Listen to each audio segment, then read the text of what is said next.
November 20th, 2014. I'm sorry, Ron. It's the same. You can get it off the tape. It's the same. Just change the date. Coffee County Board of Education monthly meeting.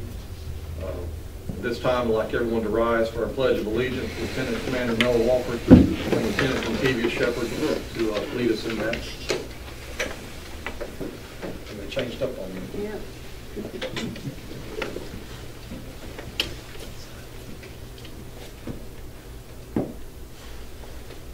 I pledge allegiance to the flag of the United States of America and to the republic for which it stands, one nation, under God, indivisible, with liberty and justice for all. Thank you, Cadet Ruiz. Sorry. Thanks.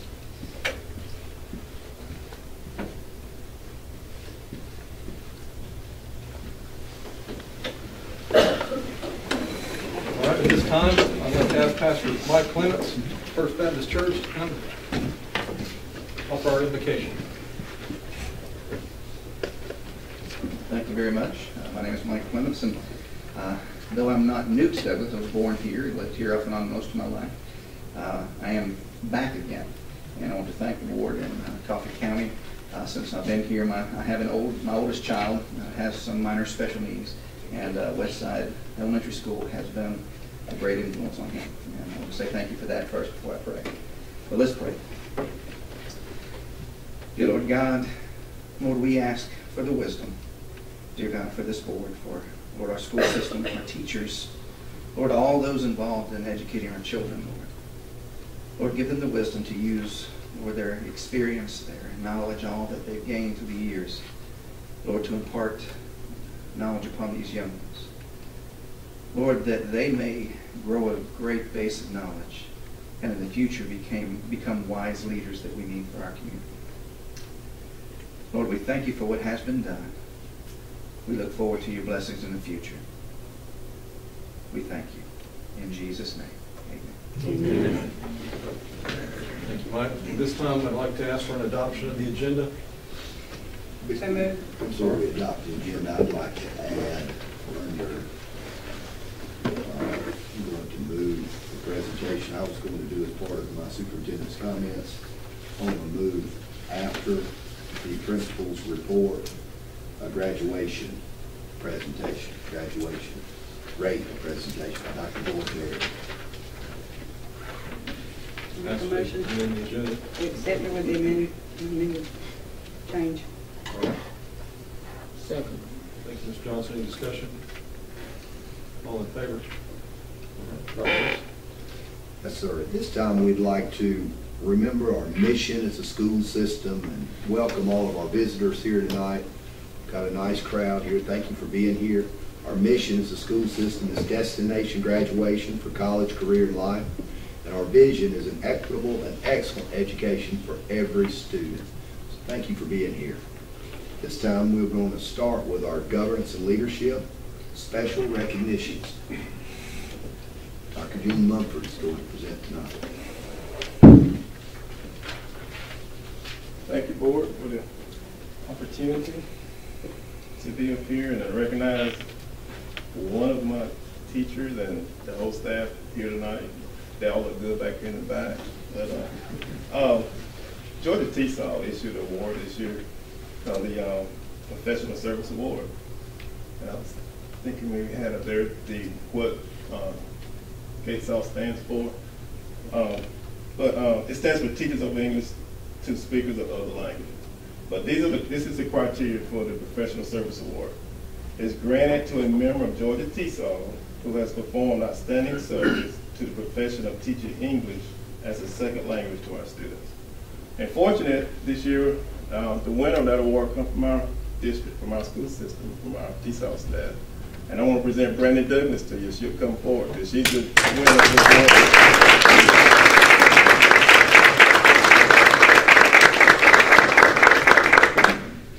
Brandy also serves as the ESOL resource coordinator, and I'll tell you how I discovered her.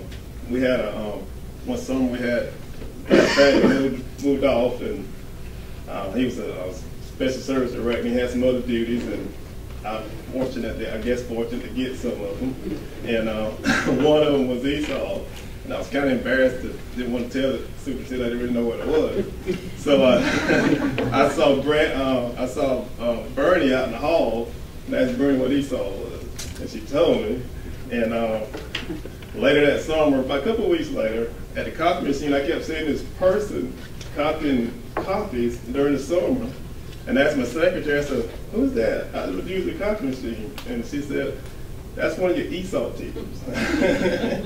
I said, well, that's a good person to recruit. So I started recruiting her, and I brought her in as a resource partner, and that has been a blessing for me and our department. And I appreciate what she does for us in our department. And we have a slide here that we want to go through. We'll kind of tag team a little bit. But back up. Yeah. That's a definition for Esau. It's an English as a second language. It's a federally funded program designed to assist students from families where English is not their first language. Esau teachers assist these students with various state-approved instructional models. We use pull-out, push-in, scheduled classes, resource labs, etc. Those are some of the ways we teach our kids. I have 17 Esau certified endorsed teachers. We have 475 L's currently served in the district. Most are from Spanish-speaking homes. However, there's some other language represented here in Coffee County. Chinese, Russian, Arabic, Hindi, and I can't pronounce that other one. Gujarati, Vietnamese. And although each Esau teacher often has many roles and responsibilities, the primary focus is to help the English learners to be successful in academic classes by supporting language development. And Esau teachers help develop language in the 4 domains of speaking, listening, reading, and writing. I'm gonna let we have a new program that we started this year called the Newcomer Program. I'm gonna let Brandy speak on the Newcomer Program. All right. The Newcomer Program is modeled after other districts in the state with similar challenges. Recently, we've seen the news, the unaccompanied youth crossing the border from Central America, different countries, Honduras, Guatemala, and we started seeing some of those students come over last year, and at the high school age, that was definitely a challenge. We wanted to make sure that we were seeing them learn English and also graduate. And when they're coming over already 17, 18 years old and haven't been in school since elementary school, and they want to graduate, that can be a challenge in a traditional setting for the student and also for the educators. So we actually started looking at something like this a few years ago and just didn't get it all together until officially this summer to start out the school year. And a lot of that I really attribute to Career Academy, because of Career Academy we're able to offer this opportunity for these students. And currently we have 19 full-time students who are ages 14 to 18. They're levels 1 through 3. The highest level that you can have is 6, and that would be equivalent to a native speaker. But the students we're targeting are the ones who are those lower levels. Once they're a 3 or higher, they generally are successful with some support at the regular school setting. They come over with little to no credits, often, like I said, behind not being in school since elementary school. And they're in risk of aging out or dropping out. And so we have those students working using the same program as Career Academy. It's available in English, Spanish, other languages, and they're able to earn those core credits while learning English. And then the benefits of this program is that we do have that computer-based learning and allows for translation and individualized learning. And the L's can complete credits faster at their own pace, and they can graduate. And we currently have 3 ESOL teachers available for support with those students. 2 are full-time and 1 is itinerant. She travels between another campus and the Newcomer Center. We kind of restructured a little bit this year to kind of help with some of the things we, as far as supervising folders, working with teachers a little bit. I deal a lot more with the administrators and Brandon kind of works, does professional learning with teachers. So we kind of added 2 lead teachers this year, and I'll introduce them as I introduce the staff. I'm going to call out the ones that are here, and I'm even going to mention the ones that are not here so you know who they are. And we'll ask that you stand up where you are as I call your name so they can recognize who you are. I'm doing it in alphabetical order. Ambrose. Peggy Odd is at Ambrose, but she's one of our lead teachers, but she's not here tonight. Also Cheryl Evans is at Ambrose. Some schools that have more than one teacher because it's determined by the population of students at that school. Broxton, Melanie Brunel. Melanie also does part-time at the middle school. So she part-time there, and then she goes and serves the L's at Broxton. Career Academy, Brandon Services Career Academy. Newcomer program, of course, Brandon helps with that. We've got Kyle Bird, and we have Dana Hutto. Now, Dana also serves at the high school. She serves the kids at the high school, and then when she's done with those, she comes over to the newcomer program and finishes out the day. Coffee Middle School, Tina Peacock. Okay, and of course, Mellon, like I said earlier, spends half day there with her. At Eastside, we have Michelle James. Michelle's not able to be here with us tonight. George Washington Carver Freshman Campus is Carla Jones. Carla couldn't make it tonight. Indian Creek has 1.5, got Rhonda Johnson. And we have another teacher that's out on maternity leave, Delana Hall, but she serves part of the day at Indian Creek also. Nichols is Joey Tanner. Joey also travels over to West Green and serves part of the day there. West Green has a large, not a large, but a good number of L's. It requires more than one teacher. At Satilla, we have Kathy Wilcox, and proud to say that she's one of our lead teachers. Also, we have Terry Tortaglia, and Delana goes over there as part of the day at Satilla. Satilla normally has a large population also there.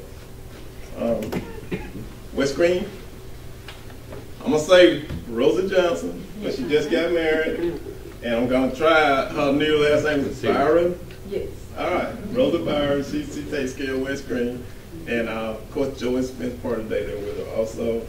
And West Side, Candace Stalby serves at West Side, and Laura Reiner couldn't be here tonight, but Laura also. We have 2 teachers at West Side. And that's my East Side staff, and we thank y'all for having us here tonight and recognizing us, giving us a chance to come up here and be seen tonight. Thanks. Thank you.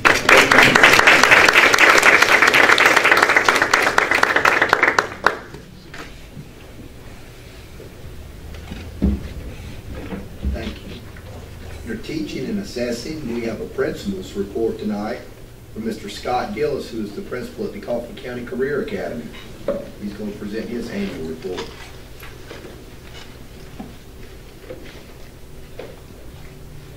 I'd say good evening to everybody, to our board members, and I'll just go through our PowerPoint and share the information here. I've already got some instructions not to be long-winded tonight, and I don't think anybody's too worried about that. Really, for me to share. Let's roll through here. This is Coffee County Career Academy. This is our the principal's report, and it's our second year at Career Academy. And I'm just going to read through this. The Board of Education made a resolution in 2012 that moved to work towards charter system status. Is what this slide is saying. Charter system status is what opened the door for the Career Academy to get started. And part of that, the College Career Academy, was to ensure that graduates are college and career ready, which is meeting our mission statement of destination graduation for college, career, and life. Okay.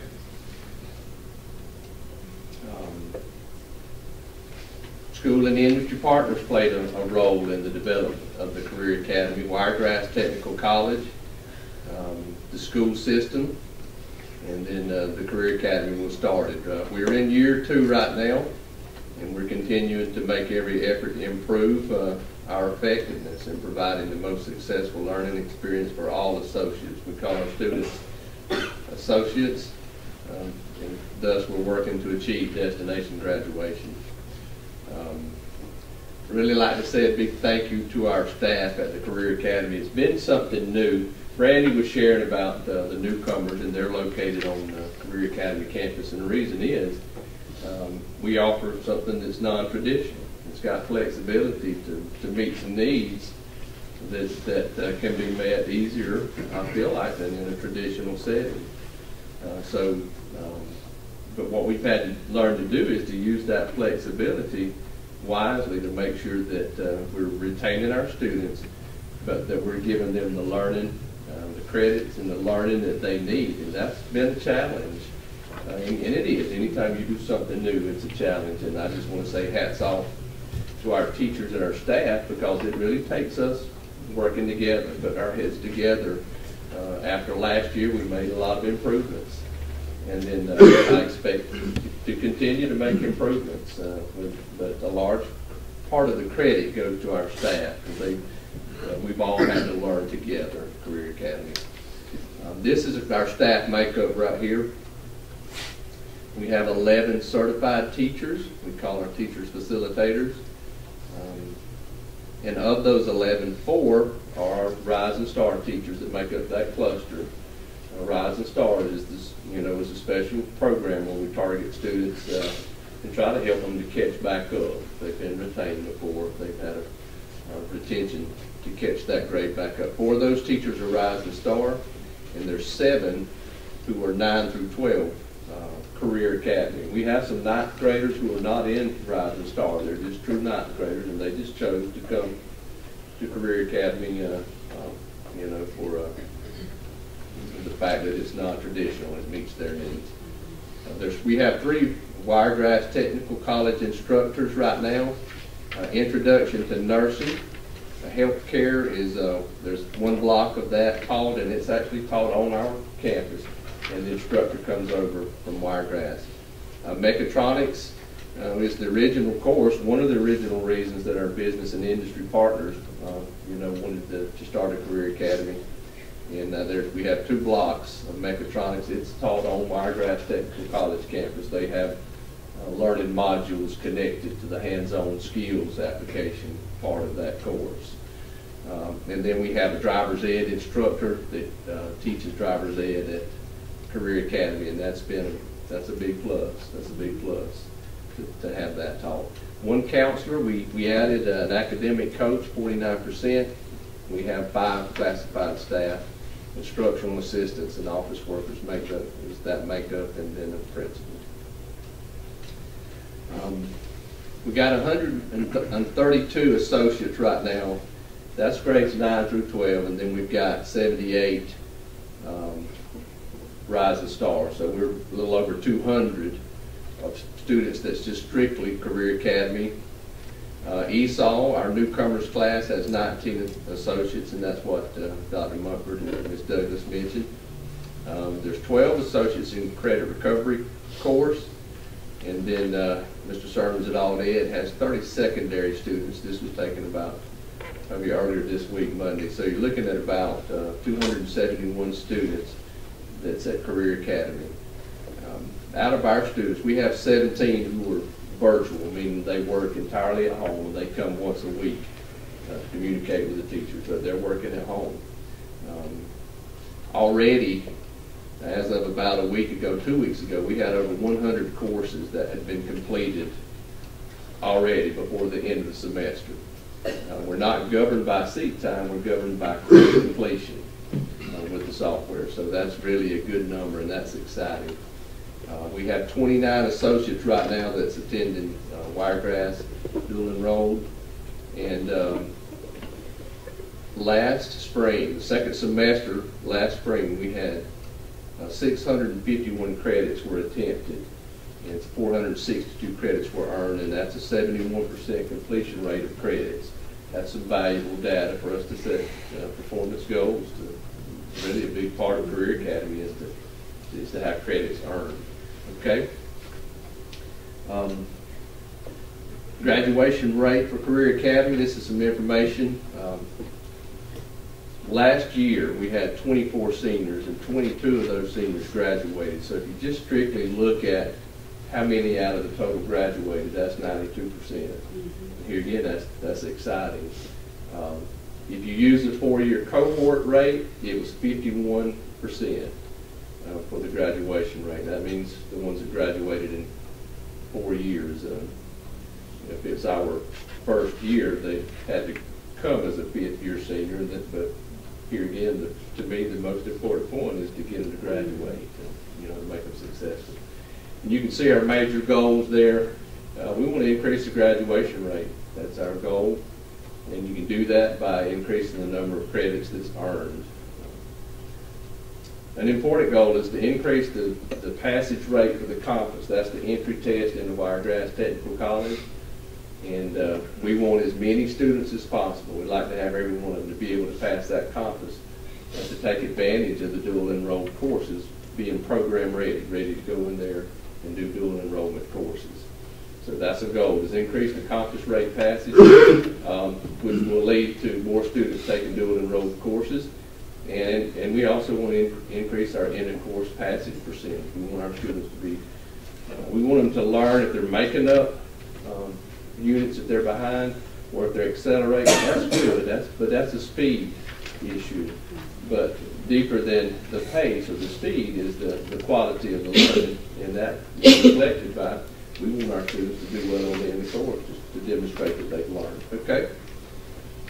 We're just going to look at some pictures here. This is going to show some pictures of Pitsco or Star Academy we've seen.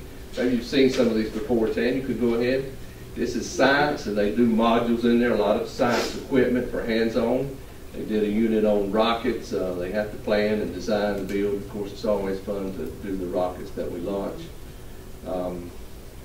So these are some of the different science modules. A lot of interesting modules that the students get to participate in. Math is the same way. There's a good many modules in math. They use the computers a lot in Rising Star as well to do expeditions and modules, but to work on computers as well. This is some students working in math. You're going to see technology is there. We have a one-to-one. Students have a computer. That's what they do their instruction on. And we're also thankful that we were able to get some Chromebooks and laptops for students to work at home. That's a big difference maker. The more that the students can work at school and then double up working at home, if you're behind, that's going to be a way to catch up. Sometimes it just takes more time. It just simply takes some more time to learn and catch back up. So that's a good thing, technology. Miss Dial's class, she's a Rising Star literature teacher. This is Miss Poppy Ash she teaches electives. Basically have 4, in our 10 through 12, there's 4 teachers that teach each of the 4 subjects. And we have a couple of credit recovery teachers, and Miss Poppy Ash is an elective teacher. That makes up that number of 7. Started the student council. That's part of our challenge, is to offer some things for our students at Career Academy. And Ms. Cheryl Darwin and Ms. Terica Oates started up our student council, and it's really been exciting to see some students take some leadership roles. Maybe in times past they haven't had that opportunity to be a leader in some of the school settings, but we've got a really strong student council that's doing a super job. Last 2 pictures here, just really excited. Plans are being made and being finalized to build our new college and career academy on the College of Wiregrass Technical College. And I was talking with Dr. Lees, and he'd used the term. It's basically going to be a technical high school is what you're looking at. And you can see here is the building there on the left. That's the Career Academy, and then the Wiregrass is also building a new Allied Health Center. And the bronze roof or the gold roof building is the current Wiregrass. So you can see how that's going to expand. I'm just really excited about the opportunities that will be provided. And projected entry date, what we're looking at right now, is my understanding, Dr. Lee says August of 2016 is what we would be hopefully looking at. Here again, this is just a sketch of the Career Academy. Learning a lot. The staff is working hard. I'm proud of them. They're the difference makers, our teachers and the staff. And it's really exciting the opportunities that are, I feel like, that are made available to students by having the Career Academy in a non-traditional approach. Thank you. Yes, sir. Hold on, Mr. Gillespie. Yes, sir. Do you ever think that we can implement swimming into the Career Academy?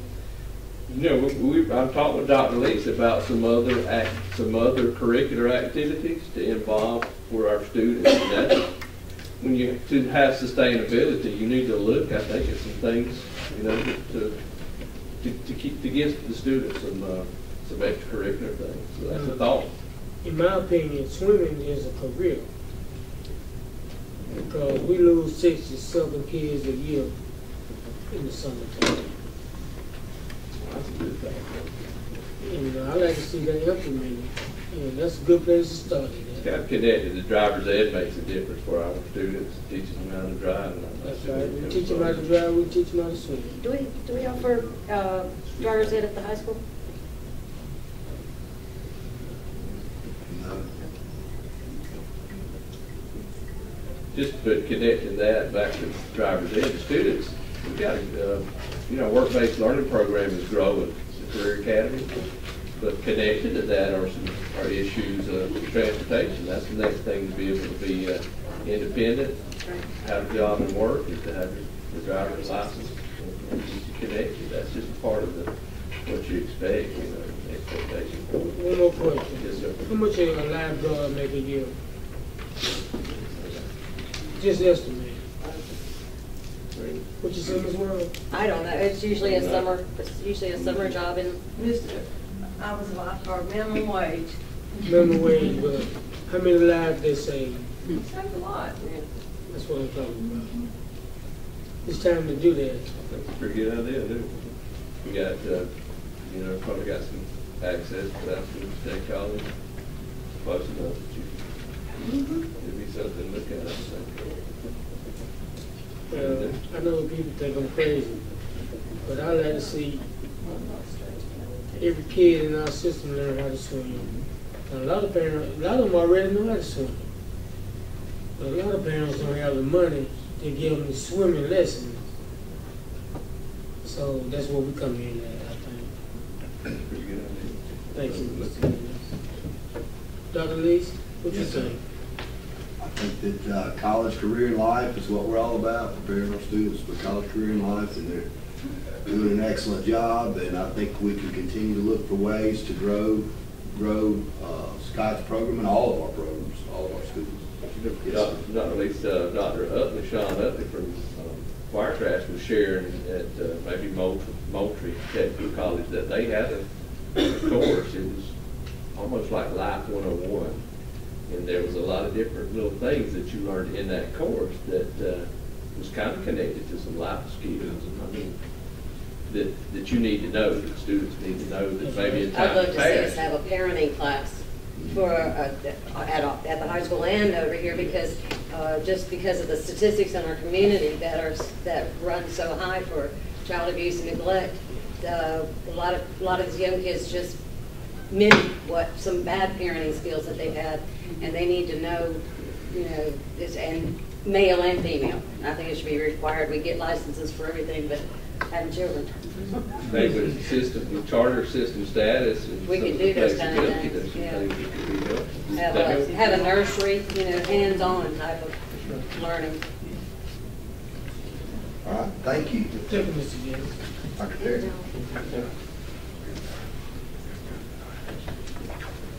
Dr. Lee's board chairman, board.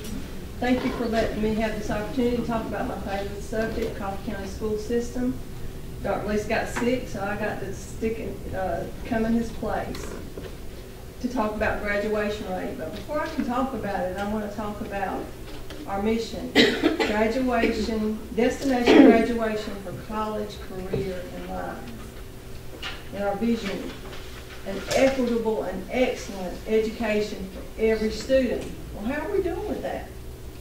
I think what you heard tonight from our academic coaches, from Mr. Gillis, we have provided all sorts of opportunities for our students to be successful, and we continue to do that. And I think what you're going to see is we're trending upward, and when all these things really start hitting, we are going to just knock graduation rate out of the park. So I'm excited to do that. Scott mentioned a little bit about graduation rate is calculated differently. Over the last 4 years, it's called a new formula that's called the adjusted cohort rate. And what that does is looks at when the student is a ninth grader, when they enter ninth grade, if they make it to graduation in 4 years. So that's how it's calculated. That's why it takes a little while for it to come back to us. If you look at this chart, like 2011, that's when they started doing the adjusted cohort rate. So we are right there, and we started moving upward.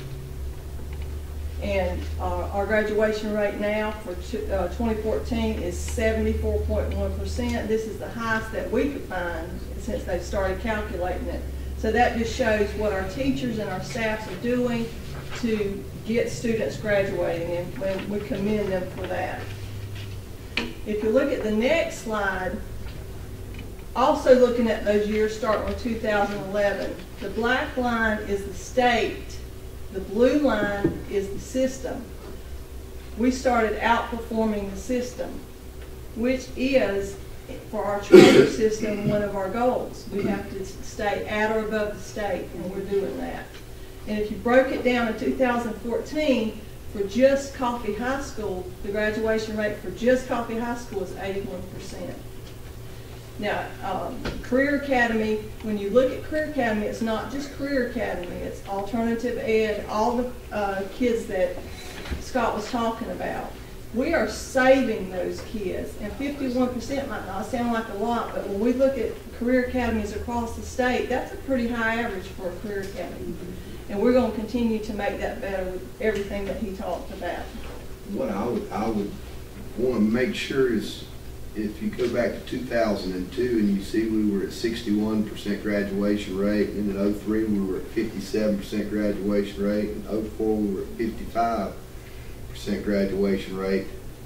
And I just want to commend our staff, everybody who's been involved with pulling us from a 55 in 04 all the way to a 74 in 2014. So that's almost a 20 percentage point gain in 10 years, and that says a lot about the commitment of our elementary teachers, our middle school teachers, our high school teachers, everybody who's been involved with moving our system towards destination graduation for college, career, and life. And those are great gains. If you look at 74.1 that we have this year, that is the highest documented graduation rate using this four-year cohort that they currently use that we can find. So the numbers are headed in the right direction. And also, if you go back to 10, and I know Dr. Perrin mentioned this, but if you look, in 10, the black was much higher than the blue. The blue was us, the black was the state. So, but from 11 and forward, 3 out of 4 years, we've been better than state average in grad rate. So a lot of praise needs to go to our teachers at all levels. And to see the high school at over an 80% graduation rate, that's tremendous. To dig just a little bit deeper, our enrollment stays somewhere between 7,000 and 8,000 students. And if you dig a little bit deeper, Dr. Lisa actually came up with these numbers, but if you look, we're retaining more students in those grade levels, 9th, 10th, 11th. That's where we normally start losing students. So we're making an impact when they get into high school to keep them into high school and actually bring them to graduation. Yeah, the point of this chart, if you look across the top, 2011, 2012, 13, and 14, those are the years. And if you look on the left side, you see the grades, 9th, 10th, 11th, and 12th. You'll see this year at 14, we've got 634 9th graders, 554 10th graders, 483 11th graders, and 406 12th graders. If you go back to 2011 total, we had 1,983 students in high school. We've got 94 more students in grades 9 through 12 than we had then. In 2009, we've got 68 more students in 9 through 12 than we had at that time. And in 2013, we've got 56 more students in grades 9 through 12 than we had in 13. So we've got more students in grades 9 through 12 than we've had as a district. And I went back and pulled previous years going back to 2006 and 2003 and 2008, and we've got more students in 9 through 12 now than we've ever had before.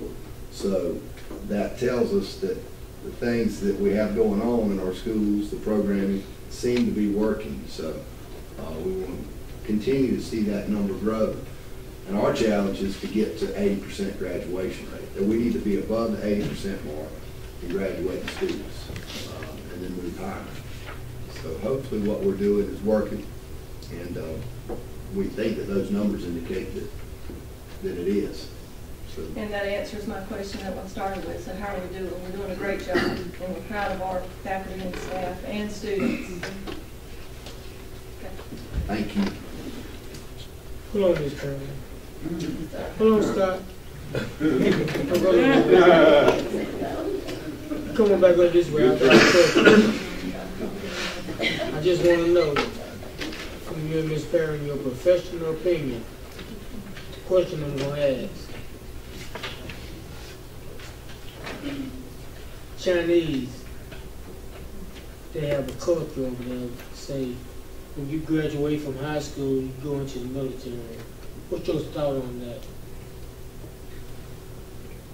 I think that can be a very good option for Either military, college, or something. I'll just tell you, a lot of our students, the ones who are coming and trying to catch back up and get that diploma versus getting a GED, one of their main purposes for doing that is because they want to choose to go into the military. They want to go into the armed forces, and they're looking for them to have a diploma. So I can tell you that it's that's connected to what we do. Yeah, I think that's a good opportunity there. And I think we look at graduation not as the ceiling, not as the end, as the beginning. We're giving those kids opportunities to go whatever pathway they want. We're showing them here, even in the elementary, here's what careers look like. In the middle school, here's what you could be doing, and giving them those opportunities to look at career pathways, because after graduation, that's the beginning. Serious, light bill and all this, all that stuff. I see the biggest problem we have in education, when a kid gets 16 years old, he or she, you can say, I ain't doing this no more. In my opinion, I think it should be changed to 18. I think that's where we're losing a lot of kids at. If we didn't have that career academy, we'd have almost 300 kids on the street. Yeah, it's making a difference, sure.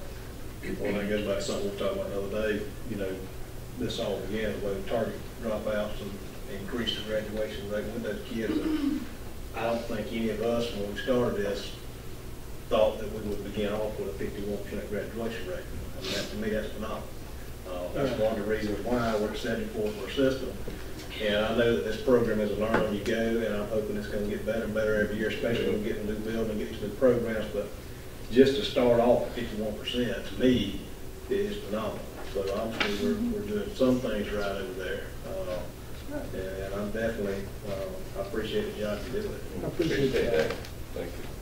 I just had to ask you, they ain't me put you in the spot. Thank you. Okay.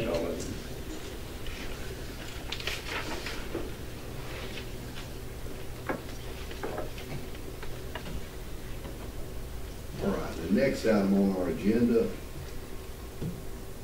is the consent agenda. And I'd like to thank our principals for being here tonight. Mr. Gillis, thank you for being here, and our staff that's here. This time we'll review the consent agenda. And I do want to point out to those who may be watching at home that the consent agenda is information and it's action that we take as a result of the work that was conducted at our work session. We had a work session earlier this evening, and at that work session, we went over each of these items that are on the consent agenda, and we discussed in detail each of these items that are on the consent agenda. And there's debate and there's discussion that goes on in the work session. When we come to the regular board meeting, we've already had the debate, we've already had the discussion, and the items that the board has approved to put on the consent agenda will not be discussed in detail like they are at the work session.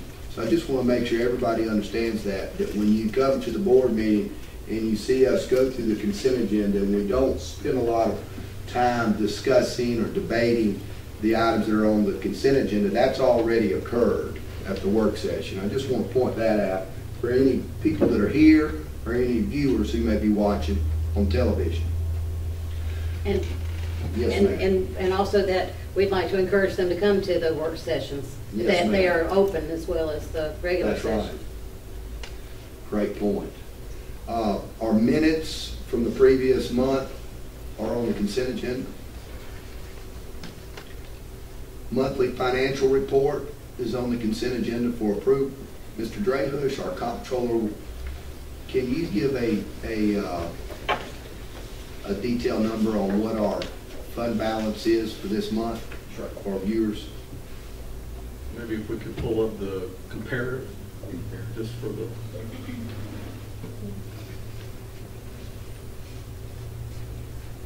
Our fund balance for the period ending October 31, 2014 was $3,622,126.34. The positive part about that, although it's dropped from our beginning fund balance that we started with this fiscal year, is that we're still about $118,000 tracking ahead of where we were a year ago this time.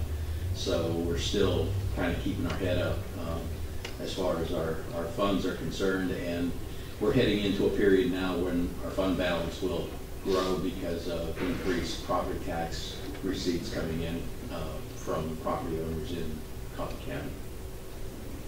Any questions? In relation to our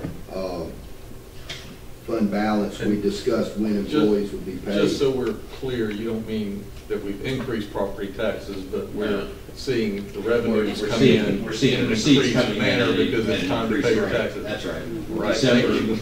December receipts will be at their high point as they traditionally are. We'll receive something over $6 million at that time. I just don't want there to be a crowd at the door before we close the meeting and see them. Our millage rate, as the board approved, has remained at 16.2 mils for several years now. All right, we did talk about the pay date of January 23 for employees. Yes, sir. And as we're going through this, I might as well put that out there that in January we will pay them on the 23rd. Out-of-state travel.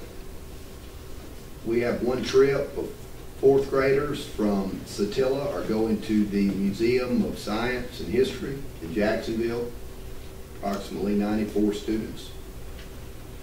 Eastside Playground Equipment, the PTO and the principal at Eastside have been doing fundraising, and they have raised enough to put $10,000 towards the purchase of a new playground set at Eastside, and the board is going to contribute $28,000 approximately towards the Eastside playground equipment. So this is a partnership between the PTO at Eastside and the Board of Education using ESWAST funds. And keep in mind that Eastside did lose a lot of their green space and play area when we did the renovations over there, and we created the new driveways. They lost their basketball courts, and they lost a good deal of grassy area for the kids to play on. So this will offset some of that loss of green space that they have had happen there. Classified staff. The board is approving a cost of living adjustment for all classified staff effective January 1, 2015. The cost of living adjustment was reviewed and approved for the consent agenda at the work session immediately prior to this meeting. So all classified staff will be getting a cost of living adjustment in January equal to 1 step on their salary schedule. It has been, I will add, approximately 7 years since they have had a cost of living increase. We're very excited for all of our classified staff and grateful to the board for allowing this to happen. So thank you, Board of Education.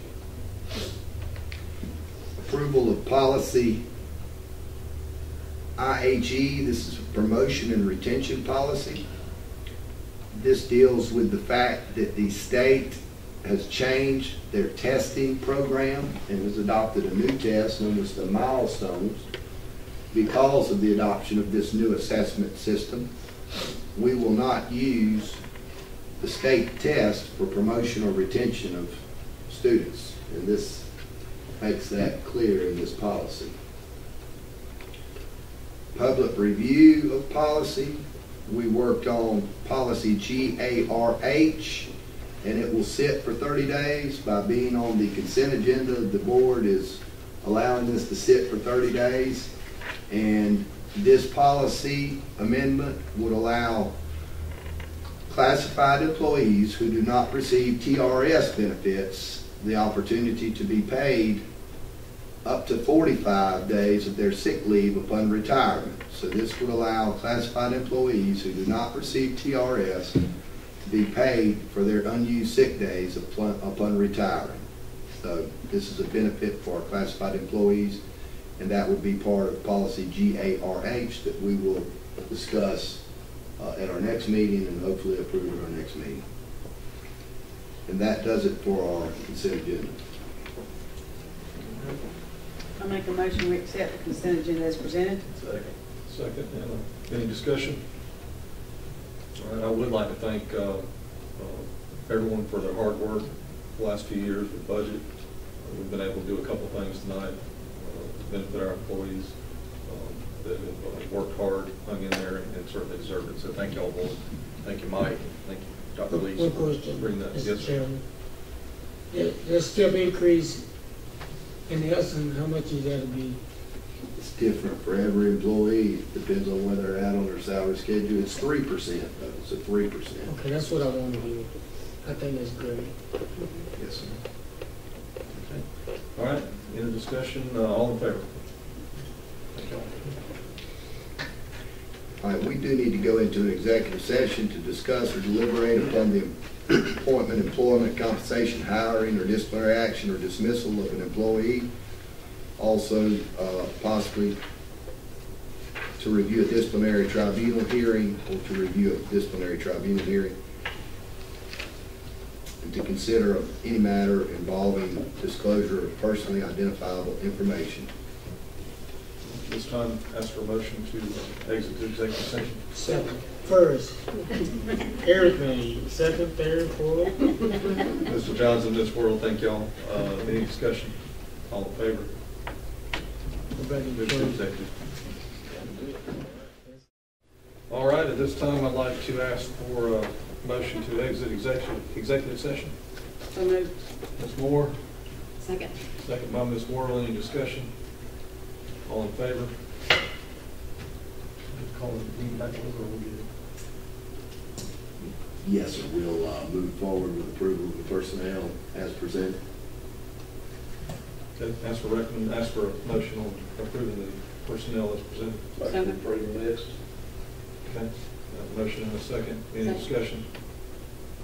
All in favor? Thank you, Mr. Chairman. I'd like to just wish all of our students and parents and community members a happy Thanksgiving. And I would like to tell our cafeteria staff and our lunchroom staff who served the Thanksgiving meals today at our schools, they served over 13,000 meals today. So that's an incredible number that our food service staff served today. A tremendous job, and we just appreciate everything that they do, and I wish everybody a happy Thanksgiving. All right, any board members? Any comments? Happy Thanksgiving. You know, raise, take up hold hands, and tell everyone. Come back. I would like to wish everyone a happy Thanksgiving. For those of us traveling over the holidays, please be careful. Prayers for safe travel on that.